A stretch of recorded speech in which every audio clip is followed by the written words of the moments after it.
JJ the CPA here. Hope you're doing well. So the vehicle deduction is right now for businesses up to 100%. This is whether you're self-employed, a partnership, an S Corp, or a C Corp, whether you're filing a Schedule F, a Schedule C, if somehow this can be on Schedule E. So if you have a business and you're buying a vehicle, you can be looking at 100% write-off. What's the catch? Well, it does have to be a vehicle that's over 6,000 pounds GVWR. That's gross vehicle weight rating. I'll put it in the body of this video. But what is that then typically? Well, it's an SUV or a truck, maybe some vans.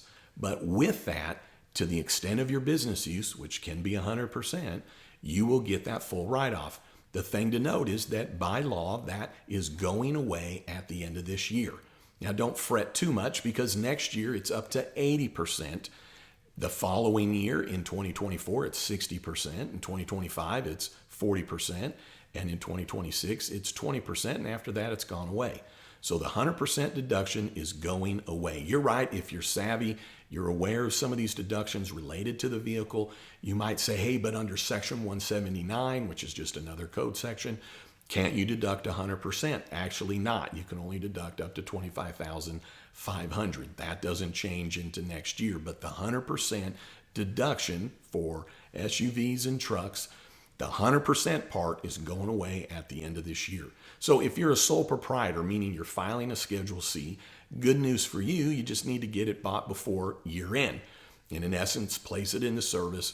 You don't have to worry about putting it in your business name. Now, if you have an LLC or an Inc. or some kind of business with an EIN, then you would want to get it into your business name. If you're filing a Schedule C, in essence, you can deduct all your expenses related to the vehicle. When you're filing an S Corp or a partnership or a C Corp, you 100% have to ensure that the business is the one that owns that vehicle to get the deduction.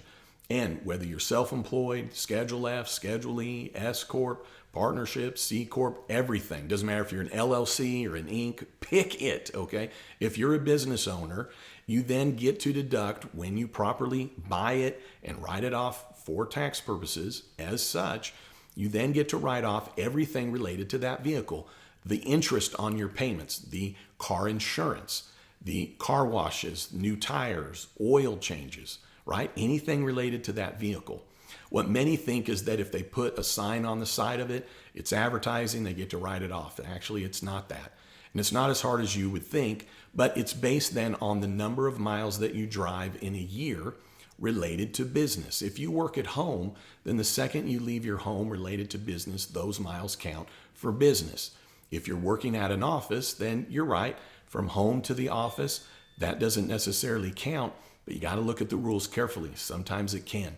Get with a tax professional related to this. At the end of the day, what you do with the vehicle is write it off in whole. Now, some may say, well, I'd like to take the mileage deduction. Well, that's possible. But you can do an either or. You either take the mileage rate per business mile, or you expense all of the expenses related to the vehicle as actual expenses, as well as this write-off. Now, what's going to give you more bang for your buck? Typically, the 100% write-off, the immediate write-off, and getting all the deductions. Now, if you're somebody that drives 50,000 miles a year, maybe you're going to get a bigger deduction year after year after year with mileage rate. Now, because the mileage rate changes in the body of this video, I'm going to put down what the mileage rate is currently. That is then something that if you don't, in essence, write your vehicle off, and as in taking advantage of this depreciation, this 100% write-off, then you get the mileage. But whatever you choose in the beginning is what you're stuck with year after year in terms of how you treat that business vehicle for tax purposes. So hopefully that helps. I'm going to give you a link to another video that I've done related to this. I hope that helps. All right. Hey, thanks for tuning in. I'd love it if you'd subscribe. And then don't you ever forget, you've never met a CPA quite like me. Have a great one.